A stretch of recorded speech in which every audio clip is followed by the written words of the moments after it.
OCD मतलब obsessive compulsive disorder. इसमें नाम में इस बीमारी के बारे में आ जाता है। ऑब्सेसिव कंपल्सिव डिसऑर्डर में कैसा रहता है कि एक तो एक ही प्रकार के थॉट्स बार बार आते हैं, same pattern of thoughts repeatedly आते रहते हैं और पेशेंट वो थॉट्स को कंट्रोल नहीं कर पाता। एक एस्पेक्ट हो गया। दूसरे एस्पेक्ट में क्या, दूसरा एक फीचर उसका ये है कि कंपल्सिव बिहेवियर रहता है कि एक ही चीज बार बार करने की इच्छा होती है और अगर वो कोई एक्टिविटी या कोई चीज वो अगर नहीं किया तो उनको बेचैनी होती है, स्ट्रेस आउट होते हैं लोग। तो जैसे इसका एग्जांपल अगर हम देखेंगे तो किसी को बार बार हाथ धोने की इच्छा होना, रिपीटेडली दरवाजे खिड़कियां बंद है कि नहीं चेक करना। जैसे नॉर्मली बहुत से घरों में रहता है, कोई पर्सन रहता है घर में कि रात को सोने से पहले अपनी पूरी दरवाजे खिड़कियां बंद है क्या, गैस का नॉब बंद है क्या, ये चेक करके सोते हैं। तो ये नॉर्मल है। लेकिन ये अगर बिहेवियर ये बार बार हो रहा है, रिपीट हो रहा है, मतलब दो दो तीन तीन बार जाके एक ही चीज चेक कर रहे हैं, तो ये ऑब्सेसिव कंपल्सिव डिसऑर्डर में आता है। और जब तक वो चीज अगर वो पूरी तरह से चेक नहीं करेंगे तो उसमें उनका टाइम जाते रहता है। तो ये होगा एक प्रकार का एक रिपीटेड एक्टिविटी हो गई। किसी प्रकार के थॉट्स बार बार आना, जैसे कि बहुत सारे पेशेंट्स रहते हैं, उनको लगता है कि उनको कोई बड़ी बीमारी हो गई है, सब टेस्ट हो जाते हैं, नॉर्मल रहता है, लेकिन उनके वो मन का वहम जाता नहीं, उनको ऐसा लगता ही रहता है कि नहीं मुझे कुछ बीमारी हुई है, बीमारी हुई। बार बार वो एक ही चीज सोचते रहते हैं। तो ये ओसीडी के पैटर्न्स है, सिम्टम्स है। एक ही एक चीज बार बार करना या एक ही पैटर्न के थॉट्स बार बार रिपीटेडली आना।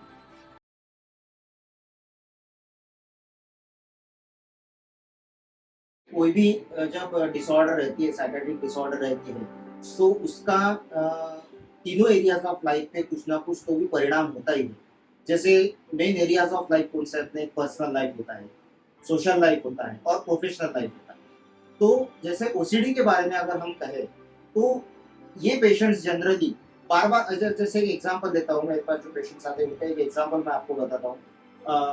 एक लेडी मेरे पास आई थी, उसको बार बार हाथ धोने की इच्छा होती थी, दिन में कम से कम 200-300 बार वो हाथ धोती थी। तो नेचुरली उसका इफेक्ट क्या होने वाला है, उसका मैक्सिमम टाइम वो हाथ धोने में जा रहा है, कि उसके दिमाग में एक चीज पक्की हो गई थी कि मैं अगर हाथ नहीं धोऊंगी, मैं अगर प्रॉपरली क्लीनलीनेस नहीं रखूंगी तो मेरे हाथ से कुछ इन्फेक्शन मेरे शरीर में जाएगा, कीटाणु मेरे शरीर में जाएंगे, जम जाएंगे और मैं बीमार हो जाऊंगी। तो ये थॉट उसके मन में बहुत, मतलब एक तरह का बहुत फिट बैठ गया था। तो इसकी वजह से क्या होता था, हर बार उसका ध्यान उसी चीज में रहता। तो कोई भी अगर मेहमान अगर घर में आए तो उसको लगता था कि वो बाहर से आए हैं, उनके कपड़ों पे धूल लगी है, वो धूल भरे कपड़े अपने सोफा पे बैठेंगे तो अपना सोफा खराब हो जाएगा, उसका कवर खराब हो जाएगा, उससे बीमारियां फैल सकती हैं। तो उसका वो जब गेस्ट आते थे तो गेस्ट से बात करने के बजाय, उनसे कम्युनिकेट करने के बजाय पूरे टाइम उसका दिमाग ये थॉट लगा रहता था दिमाग में कि ये सब खराब हो रहा है, इसकी वजह से बीमारी फैल सकती है। तो नेचुरली इंटरेक्शन नहीं हो रहा है, जो इंटरेक्शन होना चाहिए गेस्ट से, जो हमारे घर में मेहमान आ रहे हैं उससे रिलेटेड, और बाकी चीजें भी दिमाग में रहती है हमारे कि हमको कैसा, उनसे कैसा बिहेव करना चाहिए। हम अगर ऑफिस में जा रहे हैं तो हमारा ऑफिस में बिहेवियर कैसा रहना चाहिए। अगर यही थॉट्स ऑफिस में भी आएंगे, आपके काम की जगह पे भी आएंगे, तो आपका वर्क प्रोडक्टिविटी कम हो जाएगी, क्योंकि आपको जहाँ कॉन्सेंट्रेट करना है आप कॉन्सेंट्रेट नहीं कर पाओगे। जो सोशल सोसाइटी में जाते हैं, सोसाइटी में भी कुछ फंक्शंस रहते हैं, कुछ गैदरिंग्स रहते हैं, वहाँ पे भी अगर जाके इसी टाइप के अगर उनको थॉट्स आते रहेंगे तो वो प्रेजेंट में उस चीज को एंजॉय नहीं कर पाएंगे। प्रेजेंट में नहीं रहेंगे तो उनकी वर्क प्रोडक्टिविटी कम हो जाएगी, वो एंजॉय नहीं कर पाएंगे, तो इसकी वजह से और उनको निगेटिव सिम्टम्स डेवलप होंगे। तो बहुत सारे पेशेंट्स ऐसे हर बार निगेटिविटी में जाते हैं, कुछ डिप्रेसिव सिम्टम्स उनमें डेवलप हो सकते हैं। तो ओसीडी का इम्पैक्ट ओवरऑल लाइफ के पेशेंट के इस तरह से पड़ सकता है।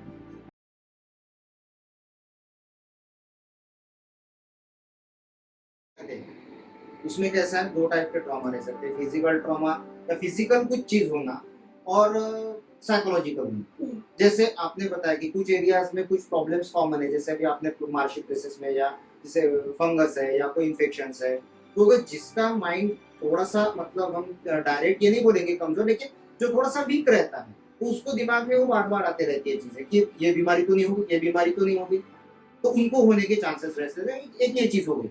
जैसे मैंने रिपीटेड लॉक करना या सब बंद है कि नहीं चेक करना, इसके पीछे भी एक ट्रॉमा हो सकता है उसके लाइफ में। शायद कहीं उसके प्रीवियस ईयर्स में कुछ महीने पहले, कुछ साल पहले उसके घर में चोरी हुई हो, तो वो एक ट्रॉमा साइकोलॉजिकली बैठ गया है।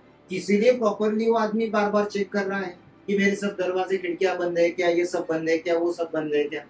या फिर किसी के फैमिली में कभी कभी स्ट्रॉन्ग हिस्ट्री रहती है, किसी किसी फैमिली में कैंसर की स्ट्रॉन्ग हिस्ट्री रहती है कि 3-4 मेंबर्स कैंसर से एक्सपायर हुए रहते हैं ब्लड रिलेशन में।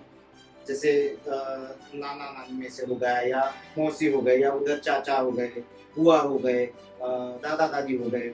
तो ऐसे इसमें क्या होता है कि वो जेनेटिकली बोलो या फैमिलियल बोलो, वो कंडीशंस इधर डेवलप होने के चांसेस रहते हैं। होते ही ऐसा ये नहीं हर बार होंगे ऐसा नहीं है, लेकिन चांसेस बढ़ जाते हैं। तो वो भी अगर पेशेंट के दिमाग में बैठ गया कि अगर ऐसा कुछ है क्या, कैंसर तो नहीं हो जाएगा, इन सब को हुआ था मुझे तो नहीं हो जाएगा, या फिर ये सब 3-4 मेंबर्स को डायबिटीज है, शायद मुझे भी हो सकता है। तो ऐसे पेशेंट फिर कैसे प्रेजेंट करते हैं, बार बार हर 1-2 महीने बाद जाके ब्लड टेस्ट कराएंगे, हर बार बाकी टेस्ट कराएंगे, हर बार डॉक्टर के पास जाएंगे, कंसर्न होंगे, डॉक्टर साहब मुझे ये तो नहीं है, मुझे थोड़ी थकान महसूस हो रही है, डायबिटीज तो नहीं है। तो लाइक दैट। तो अगर माइंड कमजोर है, अगर अपने थॉट्स पे अपना कंट्रोल नहीं है, तो ये चीजें डेवलप होने के चांसेस है। और यही दूसरी साइड भी देखी गई है, स्ट्रॉन्ग फैमिली हिस्ट्री रह के भी इसको कुछ नहीं होता है। Strong family history of diabetes है, इसको डायबिटीज नहीं होता है, 60+ भी चले जाता है उसको कुछ नहीं होता है।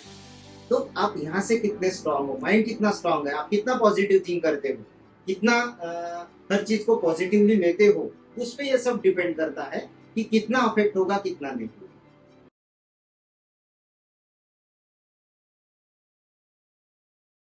ओसीडी क्यों हो रहा है, सबसे पहले ये अगर हम देखेंगे तो एक तरह का एक स्ट्रेस है, और उसकी वजह से वो थॉट्स को कंट्रोल नहीं कर पा रहा है, और इसीलिए वो रिपीटेड पैटर्न में वो ये रिफ्लेक्ट हो रहे हैं, आइदर बिहेवियर में और आइदर थॉट पैटर्न में। तो ओसीडी के पेशेंट्स मैक्सिमम केसेस हमने देखे हैं कि वो खुद उसको टैकल नहीं कर पाते, उनको एक्सटर्नल हेल्प लगती है। तो फिर अगर वो एक्सटर्नल हेल्प काउंसलर हो सकता है, साइकोथेरेपिस्ट हो सकता है, साइकियाट्रिस्ट हो सकता है, साइकोलॉजिस्ट हो सकता है, कोई भी हो सकता है। तो इट डिपेंड्स कि कितनी सीवियरिटी है वो पेशेंट के डिसीज की। तो अगर उसको अगर हेल्प करके, अगर हेल्प लेके करेंगे पेशेंट्स, तो ज्यादा अच्छे से रिकवर हो पाएंगे, ज्यादा अच्छे से फास्ट इंप्रूवमेंट होगा, रादर देन वो अगर खुद से मैनेज करने जाए, क्योंकि खुद से वो मैनेज नहीं हो पा रहा है ये सब प्रोसेस, इसीलिए उसमें ये सिम्टम्स डेवलप हो रहे हैं। वो अगर मैनेज कर पाता तो उसमें डेवलप होने के चांसेस निगलिजिबल। तो इसीलिए ओसीडी अगर है तो इट इज सर्टन कि वो खुद मैनेज नहीं कर पा रहा है, उसको प्रोफेशनल हेल्प की जरूरत पड़ती है। और बेझिझक ऐसे पेशेंट्स में प्रोफेशनल हेल्प लेना चाहिए कि जिससे वो जल्दी से जल्दी इस प्रॉब्लम से बाहर आ सके।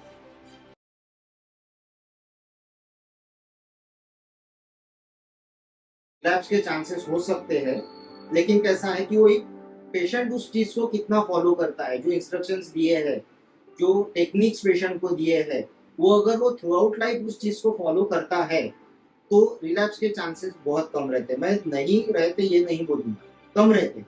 लेकिन पेशेंट अगर उस चीज को फॉलो करना छोड़ दे तो रिलैप्स होने के चांसेस रहते हैं। जैसे मैं बहुत बार बताता हूँ, फॉर एग्जाम्पल आपको डायबिटीज है, आपको रिस्ट्रिक्शंस क्या है, आपको मीठा नहीं खाना है, आपको रेगुलर एक्सरसाइज करनी है, और दिए हुए मेडिसिन प्रॉपर लेना है, ठीक है। तो अगर पेशेंट बोलेगा कि अब मेरी शुगर नॉर्मल आ गई, मैं मेडिसिन बंद कर दूंगा, या फिर मैं मीठा खाना शुरू कर दूंगा, चलो मेडिसिन की बात अलग रखेंगे, हम मेडिसिन का पार्ट उसको बाजू में रख के अगर जनरल मैनेजमेंट पे, ऑक्सिलरी मैनेजमेंट पे बात करेंगे। ऑक्सिलरी मैनेजमेंट क्या है, पेशेंट ने मीठा खाना नहीं है और रेगुलर वॉक करना, एक्सरसाइज करना। पेशेंट क्या बोलेगा, अब मेरी, मैं सब कर रहा हूँ, अब मेरी शुगर नॉर्मल आ गई, तो मैं मीठा भी खाना शुरू करूंगा और मैं एक्सरसाइज भी नहीं करूंगा, तो नेचुरली फिर से शुगर बढ़नी है, मेडिसिन भी बंद कर दिए। तो हम ये कैसा है, ये रिस्ट्रिक्शंस हमने खुद के शरीर पे डाले कि हमको ये करना है। तो वैसे ही रिस्ट्रिक्शंस थोड़े से मन में हमको डालने हैं कि मैं पॉजिटिव ही थिंक करूंगा, मैं मेरी पॉजिटिविटी बरकरार रखूंगा, कितना भी निगेटिव एनवायरनमेंट आ जाए, निगेटिविटी आ जाए, मैं कम से कम डिस्टर्ब होऊंगा। ये अगर खुद को डेवलप कर लिया पेशेंट ने, तो रिलैप्स होने के चांसेस कम से कम रहते हैं।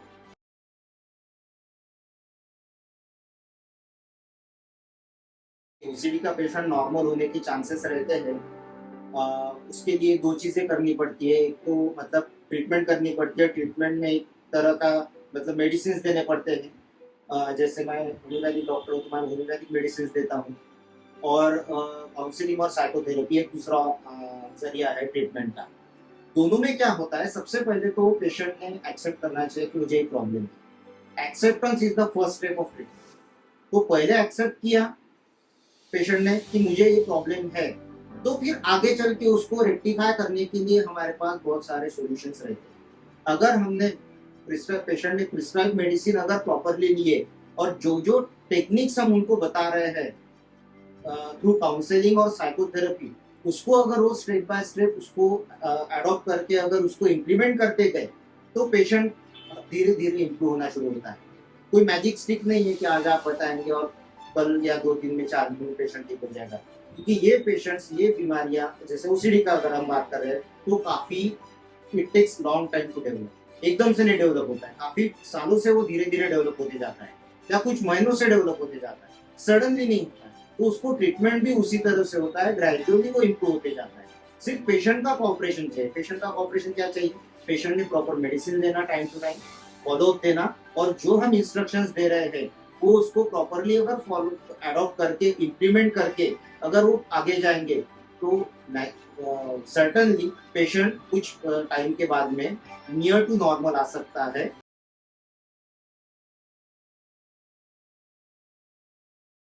होम्योपैथी में मैंने पहले भी कहा था, होम्योपैथी में इंडिविजुअलाइजेशन को बहुत इंपॉर्टेंस है। ये जैसे ओसीडी के अब जैसे ओसीडी का मैंने पैटर्न बता दिया आपको किस तरह के पेशेंट्स रहते हैं, लेकिन ओसीडी के हर पेशेंट को मेडिसिन एक आएगा ऐसा जरूरी नहीं होगी। ओसीडी में कैसा है, कुछ पेशेंट्स को रिपीटेड हाथ धोने की आदत रहती है, किसी पेशेंट को रिपीटेड कुछ तो भी चेकिंग करने की आदत रहती है, लॉक है कि नहीं, प्रॉपर सब चीजें बंद है कि नहीं। एक पेशेंट को रहता है रिपीटेडली चेक करते रहता है अपने अकाउंट। जैसे मेरे पास एक पेशेंट है, ओसीडी के पेशेंट है, वो अकाउंट्स डिपार्टमेंट में काम करते हैं, तो रिपीटेडली वो चीज चेक करते रहते हैं, मैंने ये प्रॉपरली किया है कि नहीं। उनका बैलेंस शीट चेक करना है या जो भी रिकॉर्ड चेक करना है। किसी को थॉट्स में ये रहता है, किसी को लगता है कि मुझे बीमारी हो गई है, किसी को लगता है कि उसको कोई न ठीक होने वाली या सीवियर कुछ गंभीर बीमारी हुई है, वो थॉट रिपीटेडली चलते रहते हैं। तो पेशेंट के थॉट्स क्या है उस पे ये सब मेडिसिन अलग अलग हो सकते हैं। मतलब किसी को अगर रिपीटेडली हाथ धोने की इच्छा हो रही है तो उसको अलग मेडिसिन आ सकता है। कोई रिपीटेडली चेक कर रहा है, एक ही चीज बार बार चेक कर रहा है, उसको अलग मेडिसिन आ सकती है।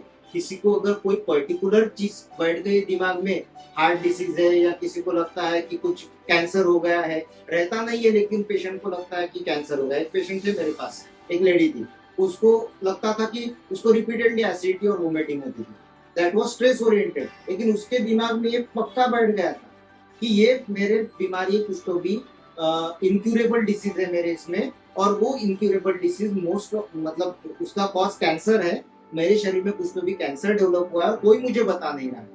ये उसके दिमाग में पक्का बैठ गया था और हर बार वो बोलती थी कि उसको कैंसर है, उसके लिए आप कुछ करो। तो इस तरह के जो प्रेजेंटेशन, वेराइटीज ऑफ प्रेजेंटेशन रहते हैं, तो हर प्रेजेंटेशन में अलग अलग मेडिसिन आते हैं।